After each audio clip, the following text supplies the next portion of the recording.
Number 1 میرے شفا بدن کو شفا اور اسے مکمل کرنا. نمبر 2 خوشحال بنانا، غربت دور کرنا، یہاں پر ہوگا. نمبر 3 معافی دینا، کامل نجات مہیا کرنا. نمبر 4 کلام کا فرمانبردار بنانا. لوگ صرف ڈیوائن ہیلنگ الہی شفا پڑھ کے نا اور سن کے تو شاید اسی سوچ کے ساتھ آئے ہیں چور بیماروں میں چوک لے آئے چلو پھر ڈیوائن ہیلنگ الہی شفا. اور میری آگے ذمہ داری بنتی ہے کہ میں آپ کو بتاؤں کہ ڈیوائن ہیلنگ کا مکمل مقصد، اس کے اندر ریویلیشن، اس کے اندر مکاشفہ کیا ہے. ڈیوائن ہیلنگ کے اندر صرف بدن کی، یہ تو صرف ایک حصہ ہے. بدن کی شفا یہ صرف ایک حصہ ہے. شفا کے معنی صرف بیمار کا تندرست ہونا ہی نہیں، حالات میں خوشحالی آنا، خوشحال ہونا، اور پھر نجات، معافی. ایسا نہیں کہ آپ جیسے کہ ہیں ویسے ہی چلے گئے. گناہگار کے گناہگار، لاکھ پیر شیر پیر ٹھیک، باقی پیڑاؤں کھیلیوں. نو نو نو نو، صرف ایک رخ نہیں، معافی، نجات اور پھر کلام کا فرما بردار ہونا. کتنے لوگ ہیں جو صرف شفائیں چاہتے ہیں یا شاید صرف خوشحالی چاہتے ہیں لیکن کلام کے فرما بردار ہونے کے لیے تیار نہیں. لوکا 6:46 آیت میں لکھا جب تم میرے کہنے پر عمل ہی نہیں کرتے تو کیوں مجھے خدا من خدا کہتے ہو. سو کلام اس لیے نازل ہوا تاکہ آپ کا مکمل علاج ہو. ہاں، وہ مکمل علاج کرنے کے لیے آیا ہے. ہمیں اپنے کلام کی تخلیقی قوت کے ساتھ وہ مکمل علاج کرنے کے لیے آیا ہے. لہذا سب سے بڑی بات جو ڈیوائن ہیلنگ، میں جب غریب لازر کے بارے میں پڑھتا ہوں، غریب لازر وہ آپ کو پتا ہو کس حالت میں مرا؟ جی بولے جلدی بولے. ہاں، وہ بیماری کی حالت میں مر گیا. ٹھیک ہے نا، وہ بیماری کی حالت میں مر گیا. یاد رکھو، بیماری کی حالت میں مر جانا، بیماری اس سے ایمانداروں کے باپ کی گود چھین نہیں سکی. ایک ہٹا کٹا بھی مریا، وہ بھی بیماری کا کوئی ذکر نہیں، وہ بھی یاشی نہیں ذکر. عیش و عشرت کرنے والا کون تھا؟ وہ امیر امیر آدمی. سوری امیر آدمی. چلتے چلتے کیسی خوبصورت بات ہے یہ، غور کر سکتے. امیر کا نام کوئی نہیں لکھا بائبل سے، وہ نہیں لکھا امیر آدمی. بس غریب سو بری غریب ہوئے لیکن گناہگار نہ ہوئے، کلام کا نافرمان نہ ہوئے، مجرم نہ ہوئے، تو پھر اس کا نام کتاب مقدس میں بھی ہے اور کتاب حیات میں بھی ہے.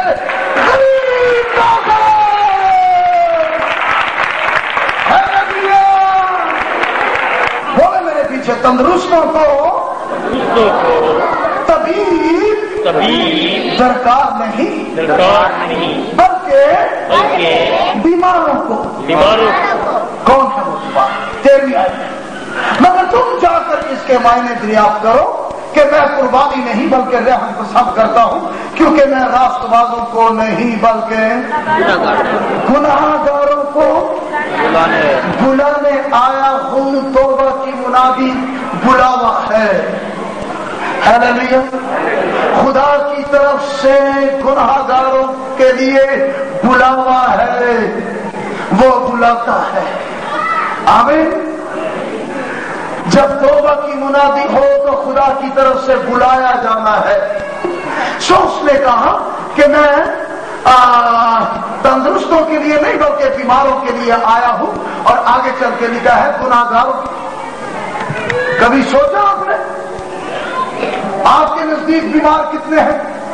आप समझे जरा मैं लेके आया बीमार है, शायद आप उससे बड़े बीमार हो साहब जो लेके आए हैं, जो गुनाह की हालत में वो क्या है बोले, वो बीमार है। ऐसे बीमार आसमान की बादशाही में नहीं जाएंगे, लेकिन बदन के बीमार अगर बदनी शिफा ना भी मिले तो वो मर भी जाए, पर वो आसमान की बादशाही में जरूर चले जाएंगे।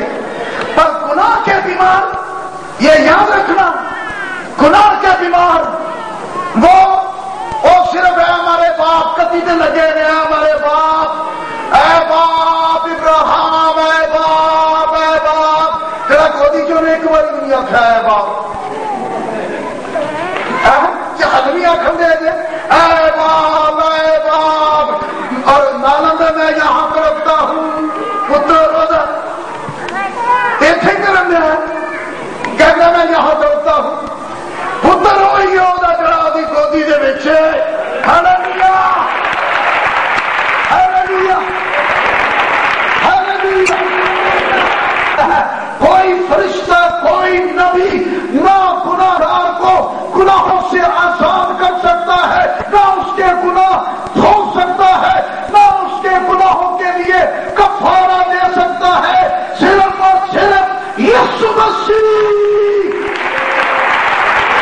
हालेलुया बोलो हालेलुया। कलाम का लिहाज हालेलुया। जो कुछ आपको सुनाया गया, जो कुछ आपको बताया गया, कितने लोग हैं जो इस पर ईमान रखते हैं?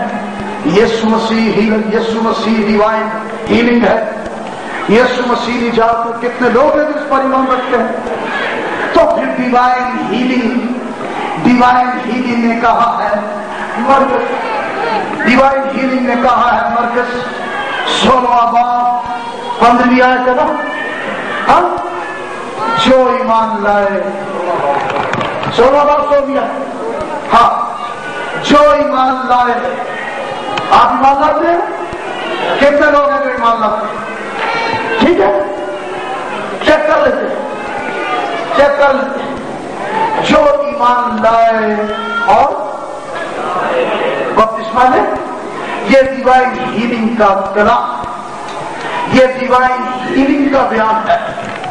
यीशु मसीह जो ईमान लाए और बपतिस्मा ले वो निजात पाएगा।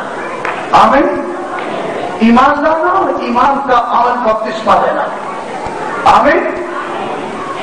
जिंदगी में सबसे पहला ईमान का अमल जो शुरू होता है ना, वो बपतिस्मा है, बाकी बात में फिर अमल है।